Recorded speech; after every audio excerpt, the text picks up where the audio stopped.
guys, ganito lang kasimple ang pagluluto ng fish chunk adobo with shuyok. Shuyok po ay yung parang lechon kawali. Nilagyan ko siya ng 1 teaspoon salt, konting white pepper at egg whites. Ayan, marinate na po natin. Before po siya natin lagyan ng 2 teaspoon of corn flour. Kapag ipiprito na po, tsaka ako naglalagay ng corn flour. Ayan, mix natin ulit para dumikit. At ayan, ipiprito na siya natin sa konting mantika. Iwas na po tayo sa maraming mantika for a healthy lifestyle. So, ayan guys, ang sekreto po, takpan ang ating piniprito para mas luto sa gitna. At mayroon na rin siyang slices of ginger para pampaalis ng lansa. So, ayan, i-check po natin. So, lutong-luto na rin siya sa gitna. Ayan, ang ganda ng result. Kahit hindi deep frying, okay pa rin siya.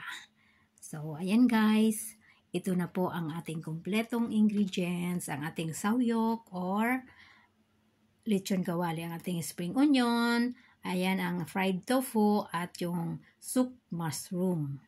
At ayan po na yung fried fish chunk, ang ating onions, pinukpok po yung onions. At ang ating bawang, buo lang po siya na igigisa. At ang ating pampalasa, ang ating oyster sauce. So, ayan, simulan na po natin. Igisa lang ng bahagya kasi ang Chinese ayaw nila ng too much na pa-fry ang pagisa. At ayan, nilagyan ko na siya ng konting oyster sauce at igisang muli. At ayan, yung pinagbabaran po ng mushroom, idinagdag ko rin as liquid at dinagdagan ko pa rin ng tubig para meron sabaw. At ayan nga guys, takpan natin para mas maluto yung mga ingredients at idagdag na rin ngayon ang ating fish chunk fried. At ayan ang ating tofu.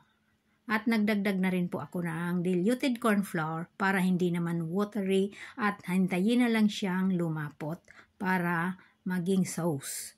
So ayan na guys, konting pakulo na lang at lagyan na ng spring onion.